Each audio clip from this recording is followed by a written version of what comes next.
So, we're back again to talk about the new Marilyn Manson single that just came out. And now, apparently, he said he was going to release the record early this year. He said it was going to be called Say 10, as in S-A-Y, the number 10. And then he announced that it was going to be delayed. And as... I'm sorry, I've got to steal this from a friend of mine, a fellow YouTuber, who just put it perfectly as he said, you know, if Marilyn Manson delayed his album so that he could think of a better name for it, then I'm alright with that. And I have to completely agree because, wow, the initial name for the album, that is an awful name. Like, he's had some mildly cringy album names before, but wow, that's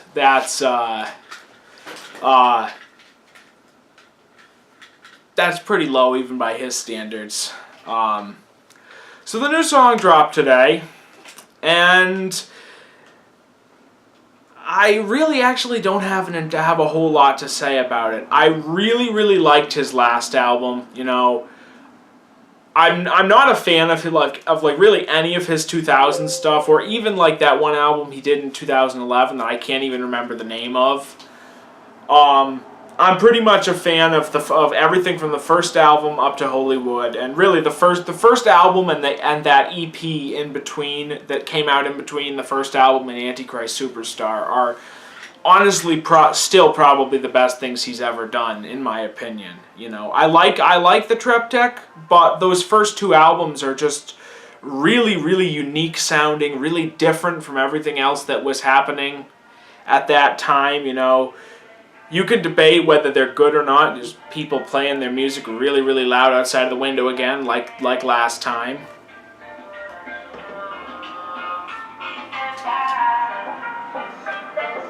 I fucked it in here anyway, by the way. I think that was loud even by the standards of people who drive through here with their music blaring. So anyway, no, I like his early stuff. You know, I dig the Triptych. The first two albums are probably the best thing. I love that weird, like, psychedelic, vaguely industrial, but not like super industrial metal. I wouldn't necessarily call The Portrait of an American Family industrial metal. I think that's totally alternative metal. Really cool sound. I love that like psychedelic alt metal thing they have going.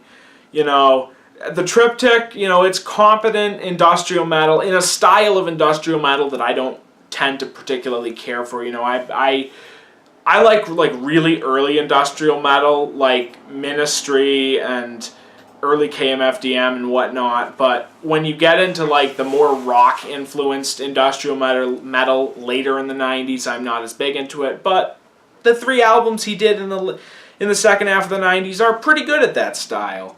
And then I don't really care for his 2000 stuff, and I really liked his 2015 album. The way that he brought the bluesiness in, and the really different quality to that album. It really was something unique and different from anything else he'd done, because all of his stuff after Hollywood got really samey. It got repetitive. It was either really repetitive or it just wasn't all that good. And The Pale Emperor was something totally different when it came out, and I bought it when it came out, and I think it's still probably in my maybe my top 5 or 6 for 2015. I didn't listen to a whole lot of new music that year, but of what I've heard, it was up there. So when he announced this new album, I was hoping that it would be more like The Pale Emperor, but at least based on the song that he released, I don't remember if it was today or yesterday, it seems like that he is going back more to just sort of everything he's done since the golden age of the grotesque sound. It sounds more like it seems more like it's gonna sound more like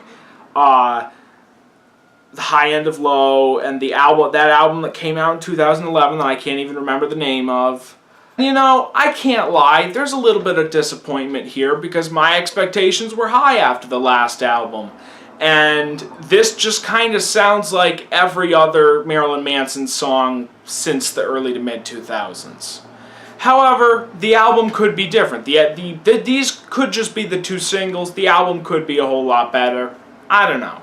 In any case, that's my thoughts. I'm probably going to get some flames in the comments, either from my appearance, which happens sometimes when I review this kind of music. But I think probably the funniest comment I've ever gotten on this channel was somebody on I think it was one of my 9 Inch Nails reviews whining about me not being goth enough, which still to this day I think probably the funniest comment I've ever gotten on a video. So in any case, those are just my initial thoughts. I'll see you all with the next first impressions or the next album review, whichever happens next.